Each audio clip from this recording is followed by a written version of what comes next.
ओम शांति। सुनते हैं 23 जनवरी 94 के अव्यक्त बाप दादा के मधुर महावाक्य।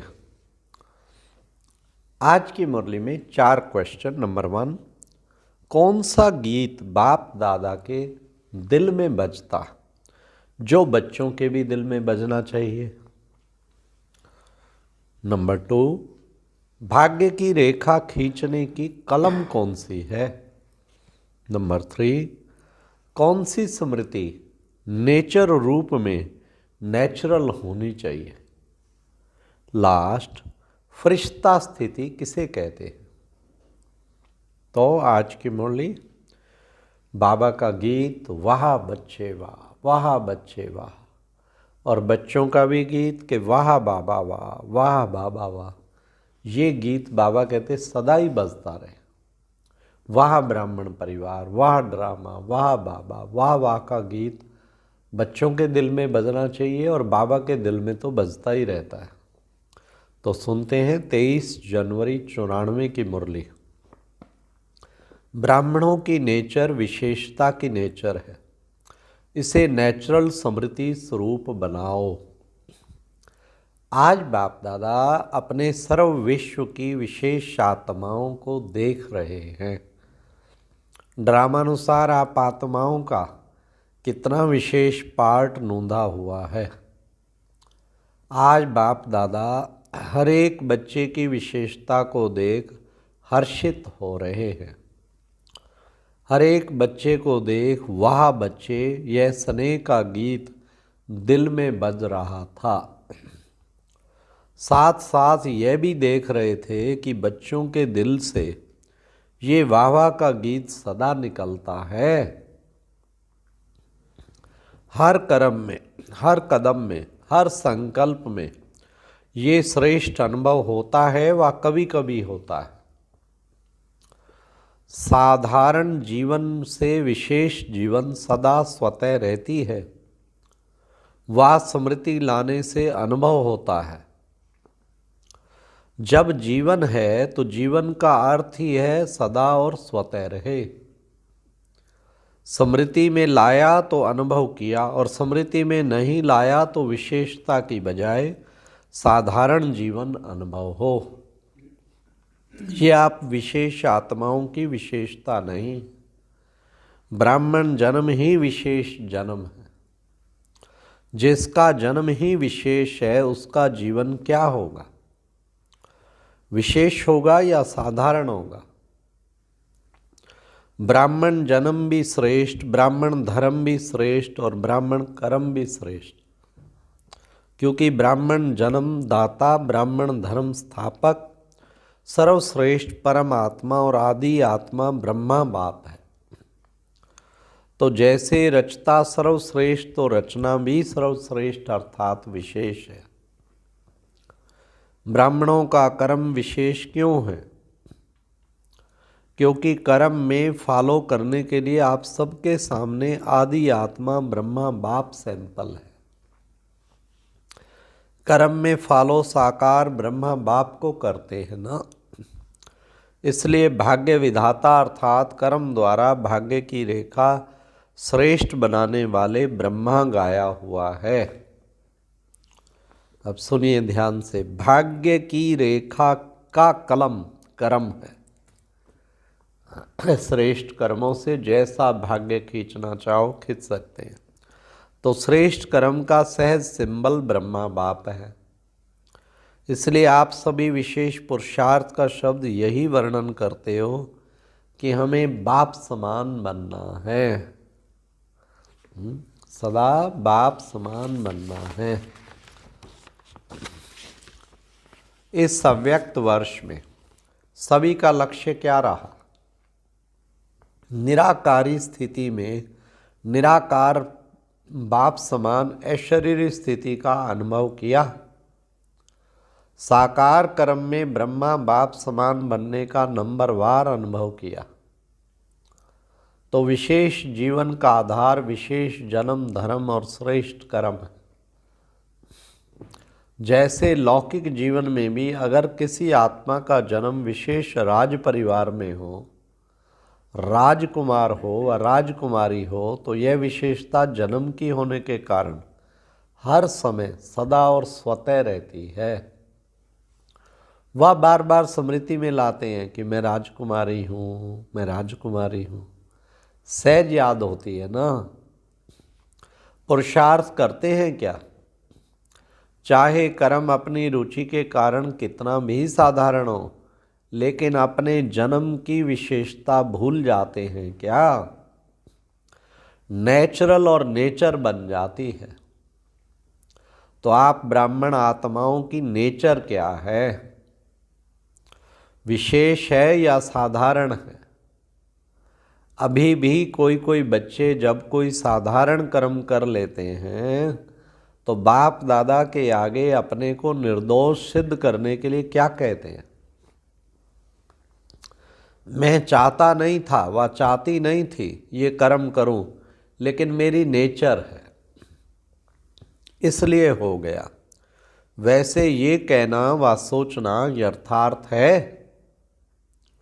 मैं कौन, ब्राह्मण जीवन वाले हैं ना, तो ब्राह्मण जीवन वाली आत्मा ये सोच सकती है कि मेरा नेचर है। यह कहना राइट है क्या। तो उस समय क्यों बोलते हैं, उस समय ब्राह्मण नहीं बोलता, माया बोलती है।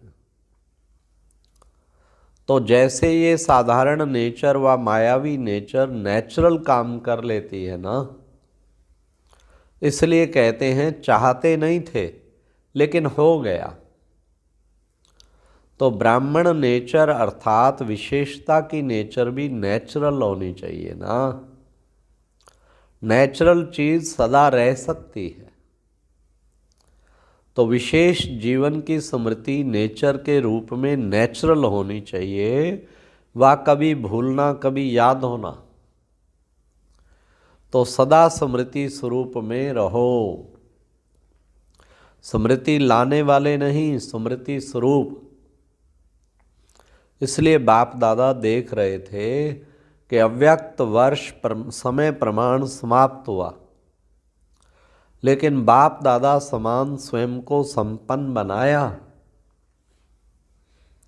इस अव्यक्त वर्ष का विशेष लक्ष्य रखा कि अव्यक्त अर्थात फरिश्ता स्वरूप बनना और बनाना है।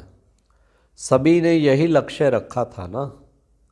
फिर रिजल्ट क्या निकली, अपने आप को चेक किया।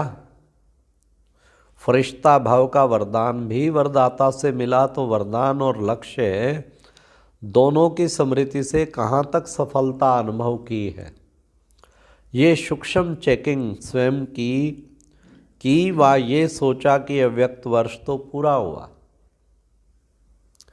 यथाशक्ति जितना भी अनुभव किया उतना ही ड्रामानुसार ठीक रहा।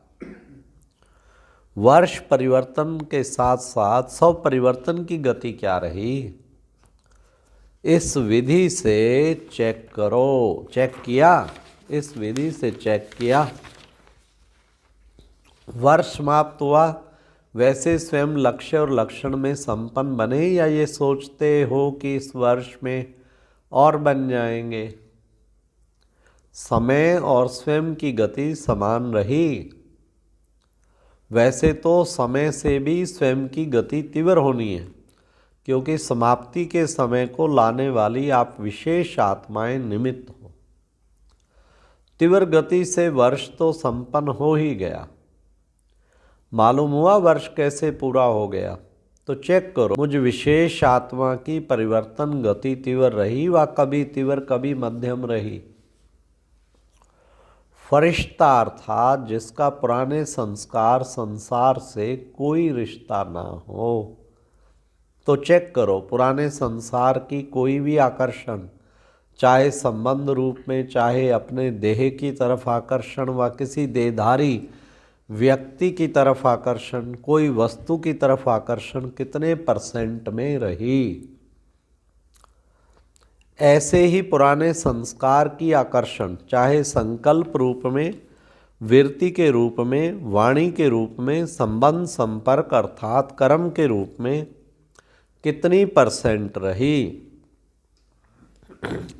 फरिश्ता अर्थात डबल लाइट, तो निजी लाइट स्वरूप स्मृति स्वरूप में कहाँ तक रहा?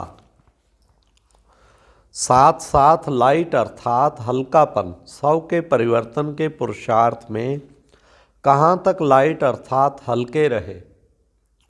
मन अर्थात संकल्प शक्ति में व्यर्थ को समर्थ में परिवर्तन करने में अर्थात व्यर्थ के बोझ को हल्का करने में कहाँ तक सफल रहे? इसी प्रकार व्यर्थ समय, व्यर्थ संग, व्यर्थ वातावरण, इस सब में कहाँ तक परिवर्तन करने में हल्के रहे? ब्राह्मण परिवार के संबंध में, सेवा के संबंध में कहाँ तक हल्के रहे? इसको कहा जाता है फरिश्तापन के तीव्र गति की स्थिति। इस विधि से चेक करो और भविष्य के लिए चेंज अर्थात परिवर्तन करो। अपने ब्राह्मण जन्म की विशेषता को नेचुरल नेचर बनाना, इसको ही सहज पुरुषार्थ कहा जाता है। सिर्फ एक विशेष आत्माओं स्मृति स्वरूप में स्थित हो जाओ तो बाप समान बनना अति सहज अनुभव करेंगे, क्योंकि स्मृति स्वरूप सो समर्थी स्वरूप बन जाते हैं। वर्ष तो पूरा हुआ, बाप दादा रिजल्ट तो देखेंगे ना। तो रिजल्ट में यथाशक्ति मेजॉरिटी है और सदा शक्तिशाली यथाशक्ति के मेजॉरिटी में मिनॉरिटी है। स्मृति दिवस भी बहुत स्नेह से मनाया। अब विशेष जैसे स्नेह से मनाया वैसे स्नेह का सबूत बाप समान स्मृति स्वरूप बनना ही है। सुना रिजल्ट? आगे बाबा ने कहा सुन ली रिजल्ट, आगे क्या करना है? यथाशक्ति या सदा शक्ति स्वरूप? तो देखेंगे इस वर्ष में मेजॉरिटी सदा शक्तिशाली का सबूत कहाँ तक देते हैं। टीचर्स क्या समझती हो, किस लाइन में आएंगे? सदा शक्तिशाली।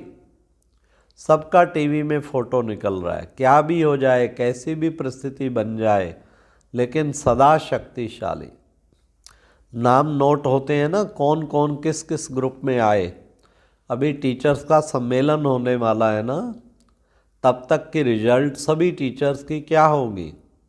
जिसको करना होता है वो कब को नहीं सोचता। दृढ़ संकल्प का अर्थ है अब कब नहीं, अब। साधारण संकल्प का अर्थ है कि कभी हो जाए, कब हो जाएगा। तो कब वाले हो या अब वाले हो? शक्ति सेना बहुत बड़ी सेना है, कब वाली हो या अब वाली हो? पांडव क्या समझते हो?